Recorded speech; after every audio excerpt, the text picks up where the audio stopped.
Bismillahirrahmanirrahim. Assalamualaikum warahmatullahi wabarakatuh. Perkenalkan, nama saya Safira Aulia. Di sini saya berasal dari Prodi Pendidikan Agama Islam semester 3 kelas A. Nah, di sini saya akan menyampaikan materi yang berkaitan dengan pengelolaan kelas.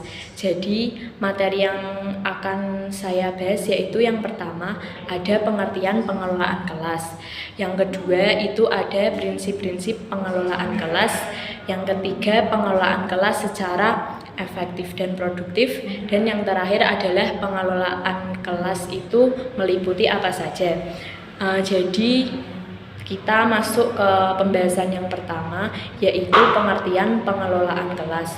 Jadi, pengelolaan kelas itu adalah suatu upaya atau usaha yang dilakukan oleh penanggung jawab kegiatan belajar mengajar agar di dalam kegiatan belajar mengajar itu bisa tercipta kondisi yang baik, optimal, dan seperti yang diharapkan. Pengelolaan kelas sendiri juga bisa diartikan sebagai seperangkat kegiatan guru untuk memaksimalkan kebebasan siswa.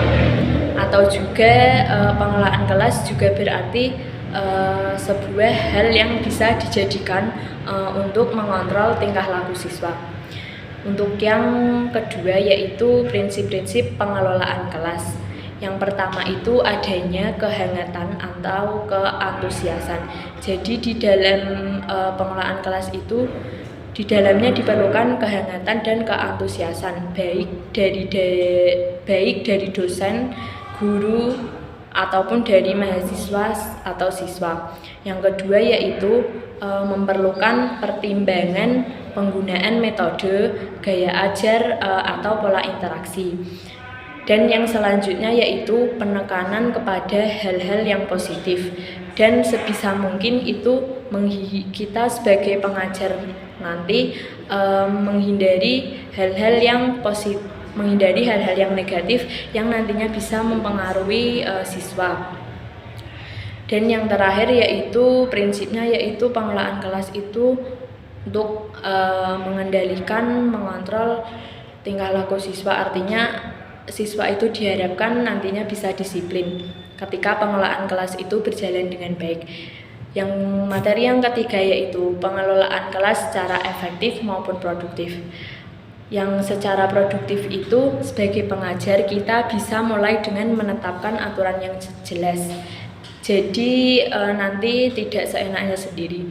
Dan yang kedua itu kita bisa memberikan reward kepada orang siswa atau sesuatu yang berada di dalam kelas itu dengan penghargaan karena sudah menunjukkan perilaku yang baik, sopan, dan sebagainya. Dan yang ketiga yaitu sebagai pengajar itu bisa berinteraksi secara aktif oleh siswanya. Begitu pula siswanya juga dapat berinteraksi dengan baik kepada gurunya. Kemudian yang secara efektif itu yang pertama sebagai pengajar bisa memulai dengan penataan kelas, kedua mengantisipasi kondisi kelas, ketiga dalam pembelajaran itu santai saja tapi tetap serius, dan yang terakhir yaitu bisa sama seperti yang saya sampaikan tadi, yaitu menetapkan aturan secara tegas dan juga jelas. Nah, materi yang terakhir yaitu pengelolaan kelas itu meliputi apa saja. Jadi meliputi dua hal. Yang pertama yaitu pengelolaan berkaitan dengan siswa, dan yang kedua pengelolaan yang berkaitan dengan fisik. Nah, pengelolaan yang berkaitan dengan fisik itu seperti alat pengajar, perabot, dan juga ada ruangan seperti sarana prasarana. Mungkin itu dulu yang bisa saya sampaikan, kurang lebihnya saya mohon maaf. Wassalamualaikum warahmatullahi wabarakatuh.